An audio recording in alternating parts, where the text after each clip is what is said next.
Okay, so when you hear the word Viking, what's the first thing that pops into your head? I'm gonna guess it's a giant warrior with a horned helmet and a huge battle axe, right? Well, in this explainer, we're basically gonna take that entire image, tear it apart, and uncover the surprising truth about the people we call Vikings. So let's just get this out of the way right now. That classic image of the savage, horned helmet-wearing barbarian, it's almost entirely made up. We've got to toss that idea out the window because the reality is so much more complex and, honestly, way more interesting.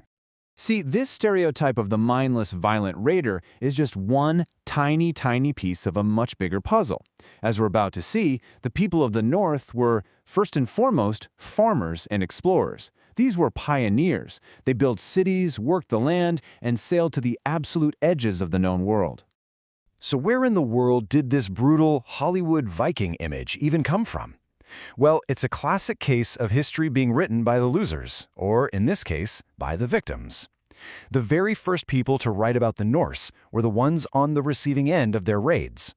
For centuries, our main sources of information came from places like Britain, which, suffered these terrifying attacks.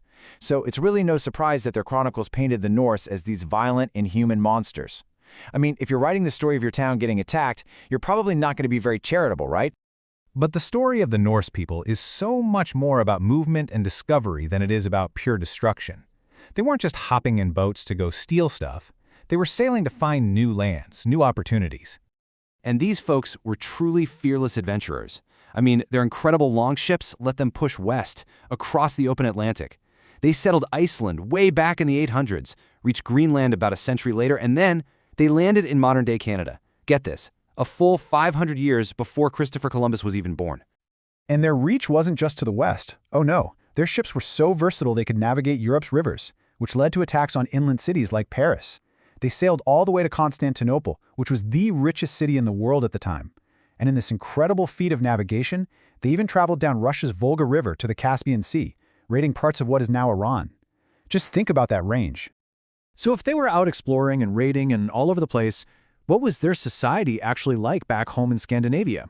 Was it just total chaos? Not even close. They built this really cohesive society without any of the things we usually think are essential, like a central government, written laws, or formal taxes. So what held it all together? Well, it was a shared culture, a common language, Old Norse, and this powerful shared mythology of gods and heroes. That cultural glue is really what shaped their entire world. Okay, so what kind of person actually thrived in a society like this?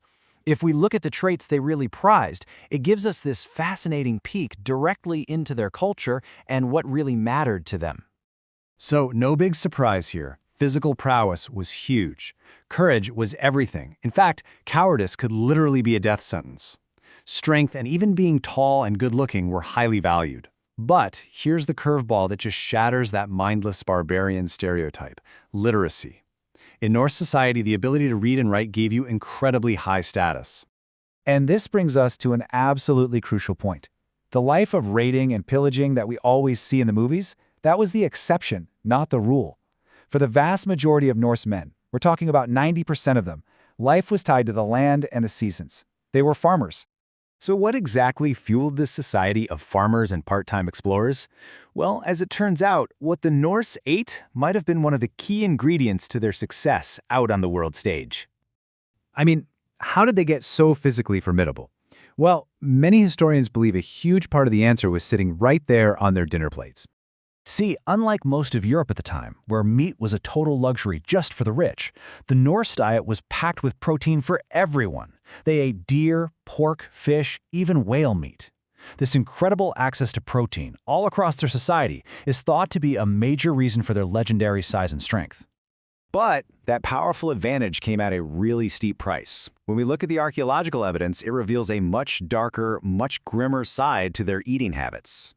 Analysis of their physical remains shows that they suffered horribly from intestinal parasites, most likely from eating uncooked or improperly prepared meat. They also didn't let any food go to waste, which meant eating spoiled meat was pretty common, and that likely led to high rates of premature death. And even on those long sea voyages, their diet was tough, mostly just salt-cured fish day in and day out. And now we get to what might be the biggest myth of all, and it's one that's been hiding in plain sight. in the very word we've been using this whole time, Viking. So here's the absolute truth. Viking was never a name for a group of people. It wasn't a noun, it was a verb. In their own language, Old Norse, to go Viking literally meant to go on a raid or an expedition. It was something you did, not something you were. This analogy just hits the nail on the head. A person from that time wouldn't have called themselves a Viking, any more than every single person from Japan today is a samurai. No, they would have identified by where they were from, as a Dane, a Norwegian, or a Swede. Our modern label would have made absolutely no sense to them. So if you really want to be historically accurate, the correct term is simply Norse or Norseman, which just means people from the north. Simple as that. And finally, that horned helmet. Let's just put this to bed forever. It is a complete and total fiction. There is zero, and I mean zero, historical or archaeological evidence that they ever existed. The whole image was actually invented in the 1800s by a costume designer for an opera, basically just because he thought it looked cool and dramatic. It really makes you wonder, doesn't it?